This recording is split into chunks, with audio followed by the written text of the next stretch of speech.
Halo teman-teman semua. Kami dari kelompok 3 akan membahas materi tentang tumbuhan epifit.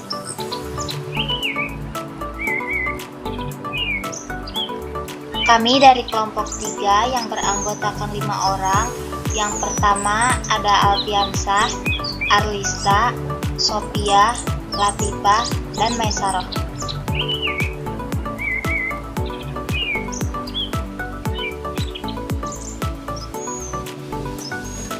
Selanjutnya di sini ada definisi epifit. Epifit atau epi yang artinya atas, sedangkan fiton yang artinya tumbuhan. Tumbuhan autotrofik yang tumbuh di permukaan beberapa tumbuhan pendukung lainnya dan tidak berakar secara permanen di dalam tanah. Menyerap kelembapan yang cukup dari atmosfer dan nutrisi mineral dari kulit kayu tanaman pendukung yang membusuk di mana tanaman tersebut berada. Berbeda dengan parasit dan juga dengan liana atau pemanjat batang berkayu, disebut juga aerofit atau tumbuhan udara.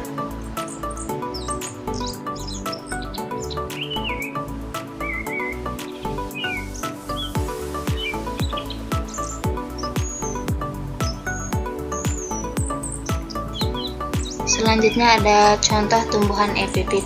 Yang pertama ada Asplenium nidus atau paku sarang burung. Habitat aslinya hutan hujan tropis. Paku sarang burung ini tumbuh menempel pada batang pohon besar. Yang kedua ada Rhinostolis retusa atau anggrek buntut bajing, sering juga disebut anggrek ekor tupai. Memiliki akar yang panjang dan menjuntai sehingga sangat dianjurkan untuk menanamnya dengan cara digantung. Selanjutnya yang terakhir ada Bryophyta atau tumbuhan lumut. Tumbuhan lumut ini hidup di tempat yang basah seperti tanah lembab, rawa, dan arus air.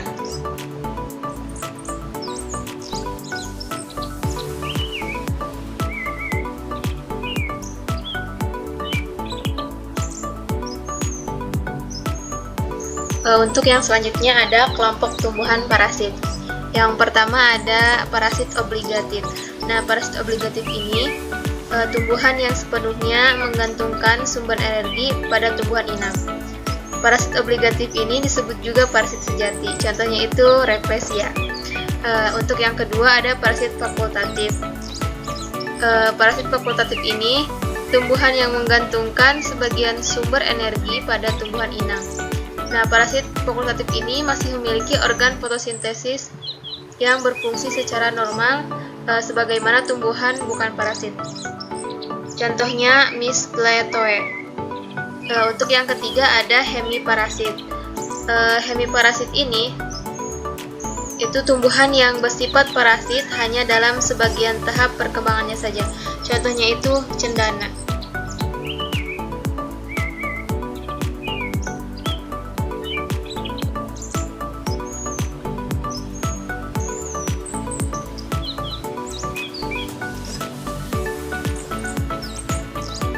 Macam-macam tumbuhan epifit. Yang pertama ada hemiepifit. Hemiepifit ini tumbuhan pada mulanya tumbuh di permukaan batang pohon atau tempat lainnya, tetapi kemudian berhubungan dengan tanah melalui akar udara. Selain itu, dapat pula terdiri dari tumbuhan yang batangnya itu memanjat dan melekat di tumbuhan yang ditumpanginya, yang kemudian putus hubungan dengan tanah karena batang bagian bawahnya itu terdapat di tanah secara berangsur-angsur mati dan sisa ujung batangnya juga tumbuh sebagai tumbuhan epifit. Contohnya itu ada pohon ara. Yang selanjutnya ada Proteophyit.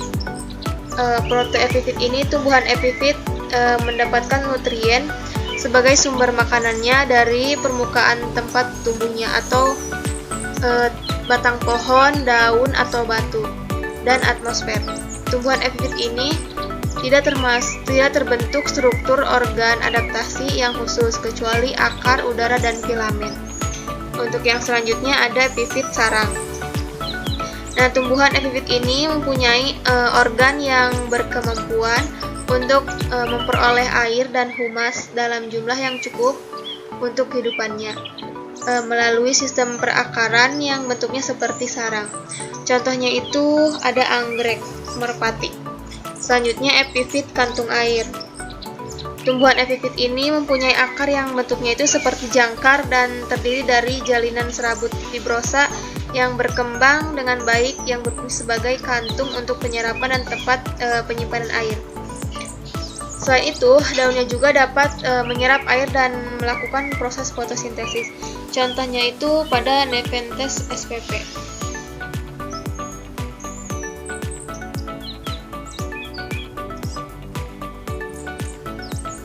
Untuk selanjutnya yaitu ada adaptasi morfologi dari tumbuhan epifit. Pada tumbuhan epifit berpembuluh sistem perakaran tumbuh berkembang dengan baik dan luas. Terdapat 3 jenis sistem perakaran, yaitu yang pertama ada akar penyerap normal atau absorb, yang merupakan akar yang berfungsi untuk menyerap air, mineral, dan bahan organis sebagai nutrien dari celah-celah kulit pohon yang lembab dan telah membusuk yang menjadi tempat tumbuh tumbuhan epifit. Yang kedua itu ada akar pelekat atau clinging roots, yang merupakan akar yang berperan agar tumbuhan epifit tetap melekat di permukaan batang pohon tempat tumbuh dan menyerap nutrien dari humus dan debu yang terakumulasi di permukaan kulit batang tumbuhan inang. Dan selanjutnya yang ketiga itu ada akar udara atau airless atau aerial roots, yang merupakan akar yang posisinya menggantung di udara untuk menyerap air dari atmosfer dan berwarna hijau, mengandung klorofil sehingga dapat melakukan fotosintesis.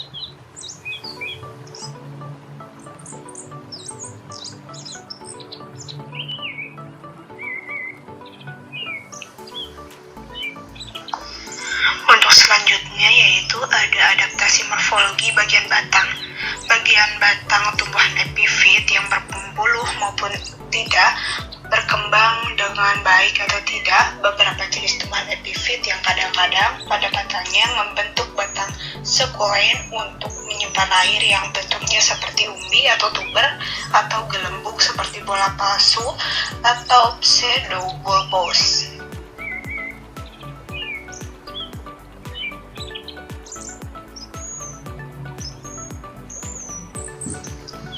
Baik, selanjutnya, adapun daun. Daun tumbuhan epifit pada umumnya mempunyai helai daun yang terbatas. Beberapa jenis anggrek bahkan mempunyai 1 helai daun pada musim pertumbuhan. Kadang-kadang, daunnya berdaging dan mempunyai lapisan epidermis seperti kulit. Terakhir, buah, biji, dan penyebarannya.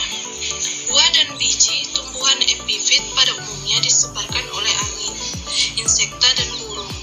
Jika biji jatuh pada permukaan batang pohon atau tempat lainnya dan lingkungan yang sesuai, maka bijinya akan berkecambah dan tumbuh menjadi tumbuhan baru.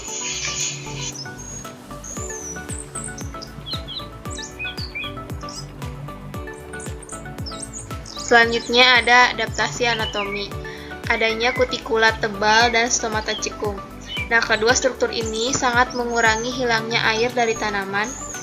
Umumnya, sel permukaan organ penyerap air, akar, dan sebagian daun tidak terkutikularisasi. Pada epifit sukulen, jaringan parenkim berdinding tipis yang menyimpan air berkembang secara luas. Selanjutnya ada sel eksodermal, terdiri dari 2 jenis, yaitu ada sel mengalami lignifikasi dan berdinding tebal, sel berdinding tipis atau sel lintasan yang dindingnya itu dapat ditembus air. Filamennya menyerap dan mempertahankan kelembapan hingga diserap oleh sel-sel eksodermis.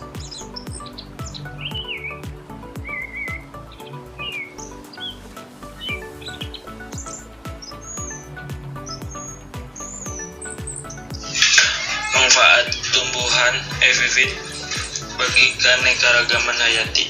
Yang pertama, penyediaan tempat hidup. Yang kedua, perlindungan. Yang ketiga, cadangan air.